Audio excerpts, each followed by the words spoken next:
Donc, bon matin à vous tous, j'espère que vous allez bien, que vous êtes en forme. Et si ce n'est pas le cas, eh bien, on a une grosse pensée pour vous et on prie que ce moment soit un moment de restauration aussi pour chacun. Voilà, j'espère que vous êtes encouragés dans cette série de messages sur pourquoi y croire, parce que dimanche après dimanche, eh bien, je crois que tout ce qu'on entend vient comme booster notre foi, nous encourager, nous donner des raisons de croire, d'espérer en Dieu. Il y a tant de raisons de croire. Et ce matin, j'aimerais aller dans ce sens, mais je vous avertis dès le début que ce matin, je vais peut-être parler d'un sujet un petit peu délicat, puisqu'il s'agit en fait de répondre à une problématique assez sérieuse, peut-être une raison de ne pas croire en fait, ou en tout cas une raison de ne plus croire. Et si j'ai pris la décision d'en parler, c'est parce que déjà je pense que c'est important de le faire, parce que ça correspond à une réalité d'aujourd'hui. Je ne sais pas, vous, en tant que croyant, en tant que chrétien, si vous avez déjà entendu ce genre de raisonnement ou de réaction par rapport à votre témoignage de foi, mais moi en tout cas je l'ai entendu plusieurs fois. Peut-être que c'est une des réactions les plus fréquentes en fait, c'est de toute façon la religion, les religieux, tout ça c'est tous des pourris, puis me parle pas de Dieu.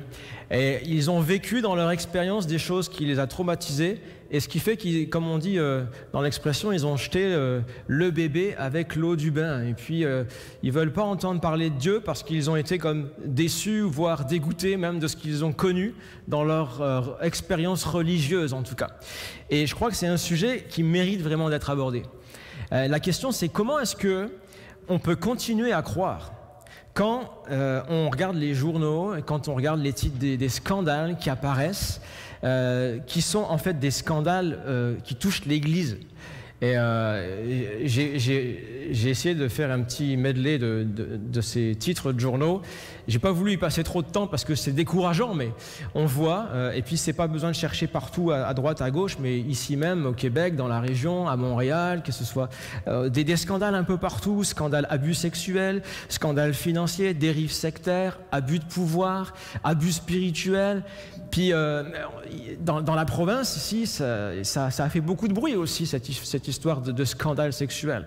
Alors bien sûr, c'est l'Église catholique souvent qui est mis en ligne de mire, mais il n'y a pas que l'Église catholique. On a aussi des scandales de finances, d'argent, de dérives sectaires parmi les églises évangéliques. En fait, il y a un dicton qui dit que quand je me regarde, je me désole, et quand je me compare, je me console. Alors on peut essayer de se consoler en trouvant pire que soi, mais ça règle pas le problème.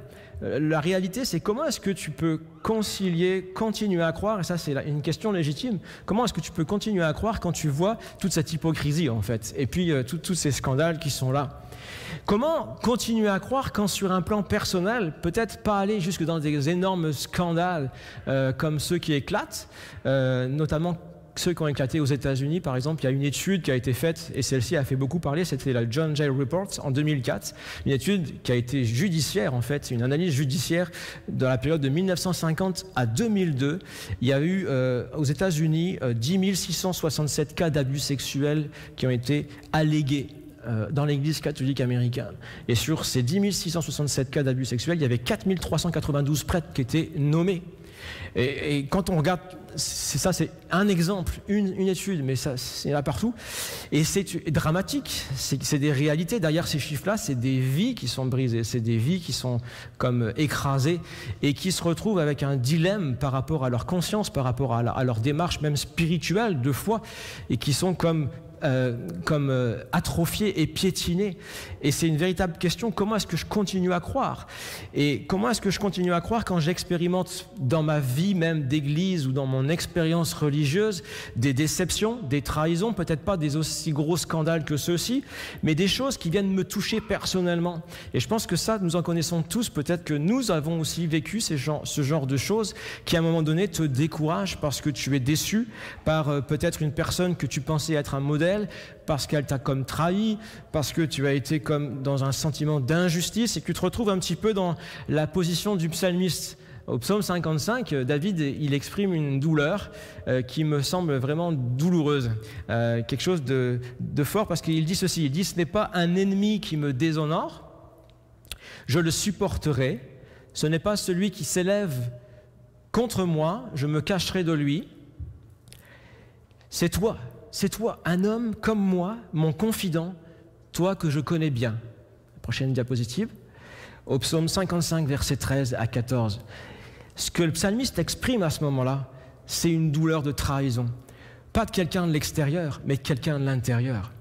Et quand tu vis dans l'église ou dans ta démarche spirituelle, une chose pareille qui s'apparente pour toi à une trahison, qui s'apparente à une déception, à une désillusion, ben c'est difficile, tu as comme le sentiment d'avoir comme des couteaux dans le dos. Et ça peut te pousser à te demander, mais comment est-ce que je peux continuer à croire? C'est un véritable problème, un véritable obstacle. Alors, je me suis posé cette question. Oui, c'est un thème qui est pertinent parce qu'il est actuel, puis je pense qu'il répond à des besoins, mais c'est un thème qui est délicat.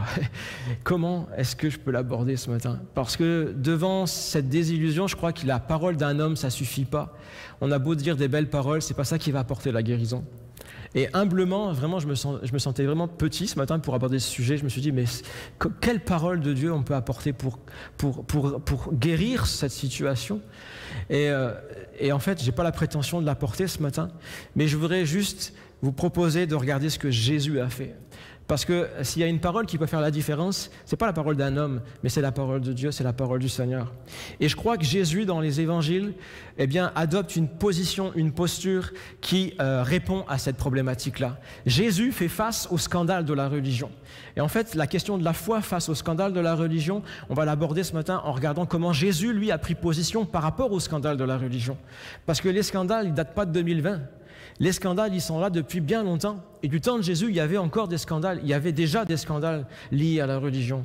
Et Jésus nous montre un chemin qui, je le crois, peut nous amener à être non seulement encouragés, restaurés, mais complètement guéris et même à grandir notre foi par rapport à ces scandales.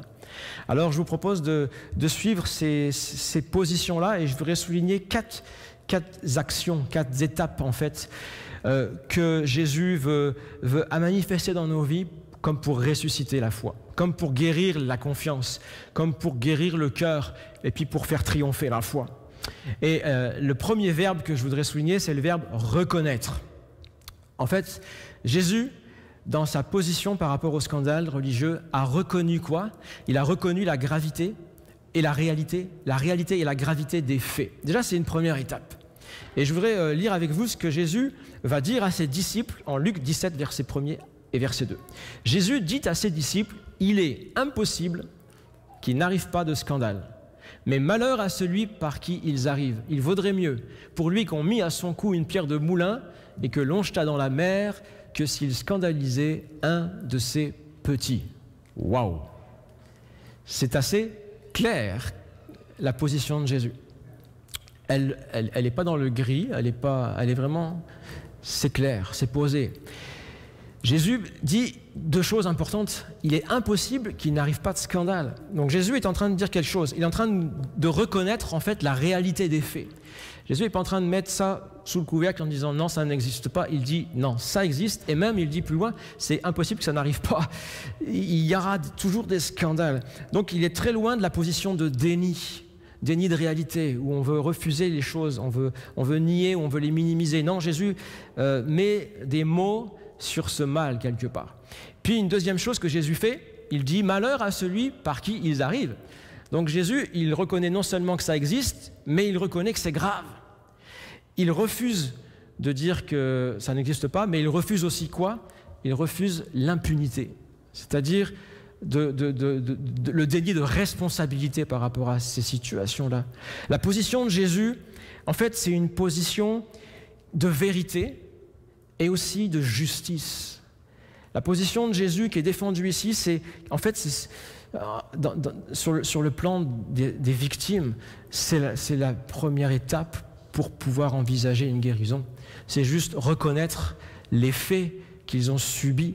C'est de pouvoir mettre un mot sur ce qu'ils ont vécu. Vous savez, le drame des scandales qui ont défrayé les chroniques, c'est que souvent, le pire de toutes ces choses-là, au-delà des faits, c'est qu'ils ont été cachés ou minimisés ou genre, on n'a pas accepté de porter la responsabilité de ces choses-là.